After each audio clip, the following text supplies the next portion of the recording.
So we have the total dismemberment of the steel structure. This is important. This is after it comes down. What we see is a pile about 4 or 6 stories tall.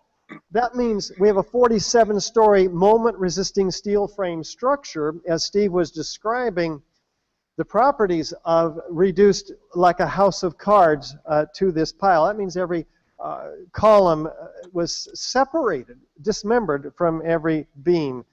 Normal structures fall. You can see the mangled building certainly at the bottom, but the steel or concrete in this case members are not completely dismembered from each other. Do we have witnesses that hear sounds of explosions? Here's Kevin McPadden, former Air Force medic, on the scene. And then it was like another 2-3 seconds. You heard explosions, like boom. It's like a distinct sound. It's not like when in compression, like boom, boom, boom, boom, boom, like floors that were dropping and collapsing. This was boom, and like you felt a rumble in the ground, like almost like you wanted to grab onto something. To me, I knew that was an explosion. There was no doubt in my mind. There are no explosions in any of the final reports from NIST, and yet, as we'll see, there's a lot more, including at Building 7, this witness. I'm going to call in Bill Rosati. He was here when it all happened. He saw it for himself. Bill, if you can just tell us what you saw, what you heard. I was standing like 2 blocks away, and all of a sudden I just seen a big flash, and then I seen the building coming down, and I just seen people just running everywhere, chaos. When we got to the 8th floor, I started walking to one. And this gentleman, Barry Jennings, who was working in the building, and the building had been evacuated after the towers were hit by the planes, but before they came down. This is Barry Jennings working with the Department of Housing. He and Mayor Giuliani's attorney, Michael Hess, went back into the building, not realizing what had happened here. This is their experience. When we got to the 8th floor, I started walking to one side of the building. That side of the building was gone. The first explosion I heard when I was on the stairwell landing, when we made it down to the 6th floor. Then we made it back to the 8th floor. I heard some more explosions. What's the sound? Like a boom, like an explosion. More than one? Yes. We started walking down the stairs. We made it to the 8th floor. Big explosion. Blew us back into the 8th floor. When we get outside, a police officer comes to me and says, you have to run. We have more information of bombs, so you have to run. And this explosion heard by first responders in the afternoon of 9/11 adjacent to Building 7. Yeah, here's one of the guys who can tell you I'm okay, all right? Here, hold on. You want to call your mother or something? No explosions in any of the official reports, though. Do we have enormous pyroclastic-like clouds of pulverized concrete? In fact, we're suggested by the National Fire Protection Association, NFA 921, to look for large volumes of gas and the large amount of heat released in chemical explosions, causing rapidly expanding plumes of hot gases, as we see here racing away from Building 7 at 35 miles an hour in every direction from the collapse of that building. Much more heat expanding these plumes, cauliflower-shaped plumes, from these rapidly expanding gases, much more heat than we saw in those small fires in Building 7. Do we have evidence of chemical cutter charges or thermite or explosives? Well, Stephen Jones has asked me to convey to you his condolences. He's come down with a condition where laryngitis. And so we're going to be looking at the results of some of his work and others. He has 26 years of experience as a nuclear physicist and has been a researcher early on in the 9/11 Truth Movement and has pointed us to the official report, FEMA, the Appendix C, from the Building Performance Assessment Team report, May 2002, the report that came out early on about Building 7. Appendix C documents some very interesting phenomena here, never before observed in building fires: eutectic reactions, intergranular melting, A solid steel girder turning to Swiss cheese, as you see here. Gaping holes larger than a silver dollar.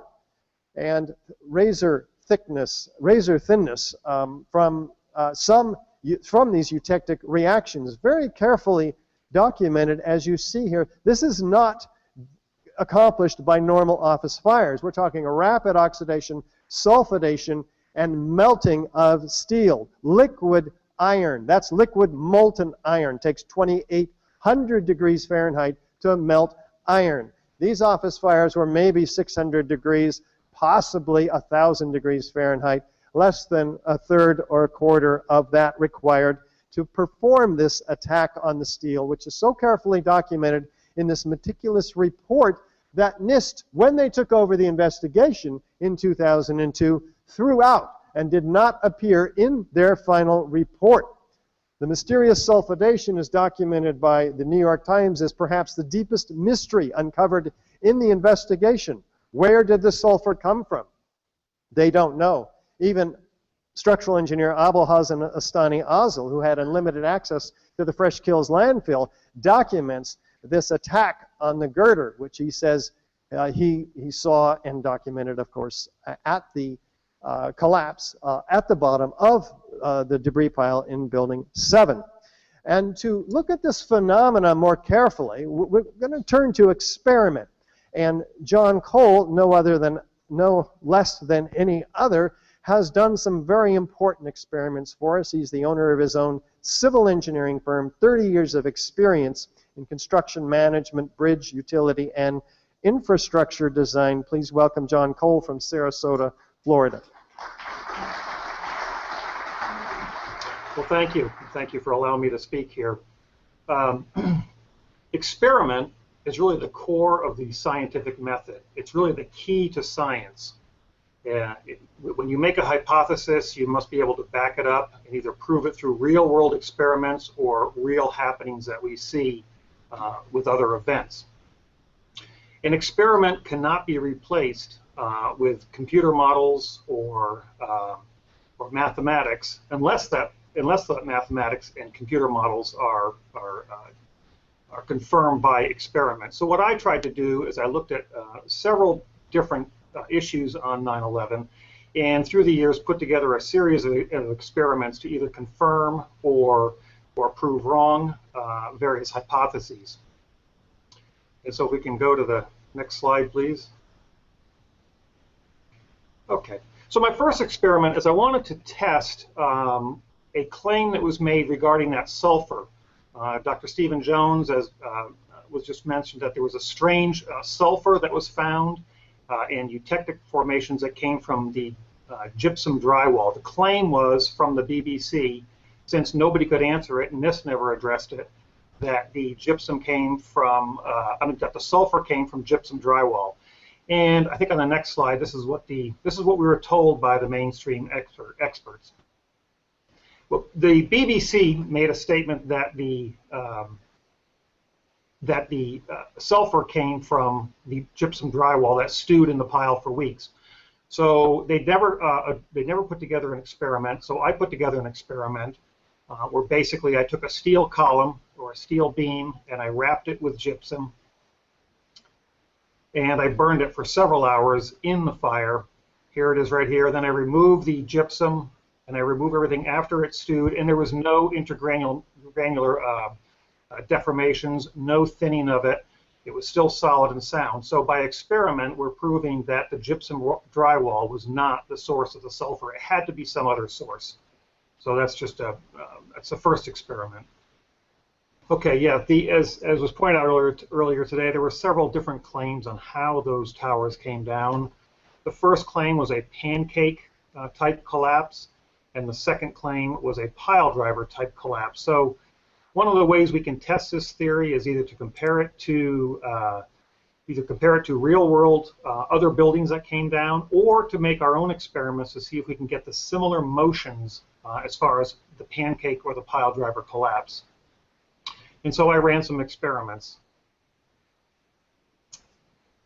This is what we were told by the PBS and the NOVA program. That hit play. fail. bas- The floors they were holding cascade down with a force too great to be withstood. The result is what's called a progressive collapse, as each floor pancakes down onto the one below. Now, what they forgot to do is continue to keep going here. We noticed quite a bit of the core column still there. I decided again to run my own experiments. This was some pancake type experiments, and in every experiment I ran, this is just one example, the falling object always decelerated or slowed down, and so I could not support the pancake theory of collapse. Next, Richard. So, and even NIST came out later on, and they said that they do not support the pancake theory of collapse. They said that in 2011. So what NIST did, although they stopped their study at collapse initiation, they endorsed the Besant pile driver collapse. And like the pancake collapse, the sequence of forces that we are observing here had to be first down from gravity, and then any outward motion had to come later. So the sequence of forces with either theory was down first and then out. So again, I wanted to run some experiments. Here's an experiment with a falling object. This is a pancake, and every time, this is just one example, that I ran this, the top section would always decelerate. It would never accelerate. And even when I used some paper walls, I tried to make my little experiments as weak as possible. Even then, there was still no acceleration. It was always a deceleration in every time that I did that, and there was no crush down, crush up. Now, the controlled demolition theory, unlike the pancake and the pile driver theories, the sequence of forces are now reversed. Instead of being down by gravity and then out, really what we're saying is the forces were first out, and then it allowed the gravitational acceleration down. So it was out then down. So if we experiment with some explosives, I put some firecrackers in some towers, set them up, and this is what happened.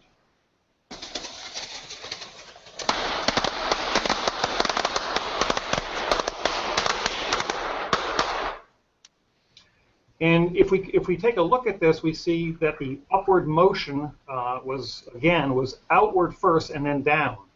Now with the towers, they were also out and down motions. Let's see if they're similar. So if we do a side-by-side comparison here, and we observe the motions.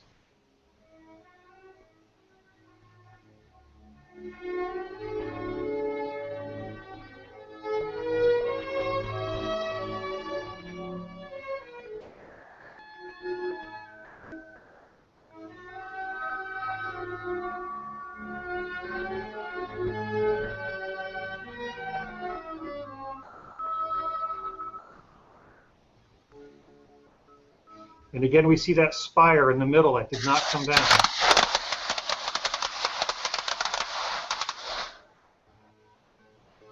And we observe the motion of the top stories.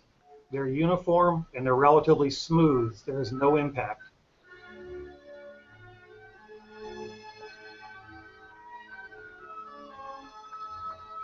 And this may be why they were unable to provide a full explanation of the total collapse. Thank you, John Cole, civil engineer, Sarasota, Florida.